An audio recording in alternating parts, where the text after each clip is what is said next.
Absolutely. And then, you might want to get another book deal going or whatever's coming next. Yes. We might have all those little tidbits, new material to work with.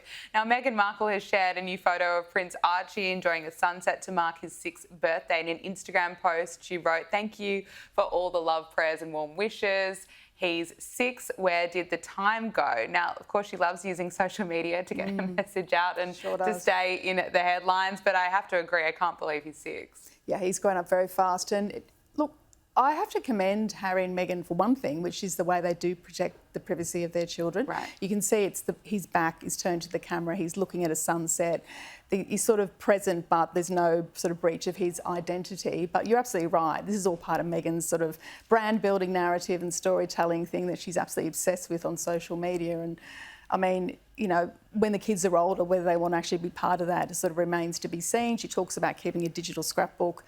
But what a contrast between that. He looks like he's almost standing on a balcony in that shot where he's sort of gazing at the Californian sunset. And what a contrast between that and when you saw his cousins, who of course he doesn't see or speak to or interact with at all, we believe, on the balcony for the VE flyover as well, where they're sort of there and joking, and it's all very front and centre. And of course, Lilibet and Archie aren't working royals, so they're not photographed at school, they're not photographed at Trooping the Colour and things like that, which is fair enough that their identity should be protected, but it also makes you feel sad because it's another nail in the coffin for their relationship with their own little cousins who they don't know. And that's no fault of theirs. It's Harry and Meghan. Yeah. Well, King Charles and Queen Camilla have marked the 2nd anniversary of their coronation by unveiling their new state portraits. Now, the portrait of the King shows him wearing the robe of state alongside his naval uniform with medals, and the Queen is portrayed wearing her coronation dress.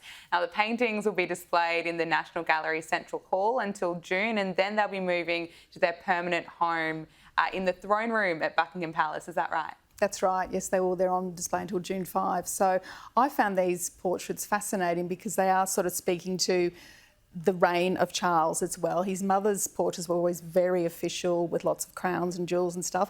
You see, his portrait is it's dignified. It shows the man behind the monarch, I feel. You kind of see a bit of a wistful, thoughtful look in his eyes. And I think that's the man Charles is. He's sort of projecting forward to, obviously, when William takes the throne as well. It's a new path that he's charting there. And I think what was interesting in Camilla's dress was so elegant and beautiful, but it wasn't sort of fussy, or there wasn't a crown or lots of jewels and stuff. And the fact that her daughter Laura was there as well and approved it sort of, I think, speaks volumes as well. But it was a great picture of Camilla because, let's face it, she has some real style and grit. That her ascension to the throne has been a lot of hard work over many years. And I think that is really illustrated by this sort of very elegant portrait, which apparently they both love. So well done to them. Well said. Louise Roberts, News Corp journalist, thank you so much for joining us.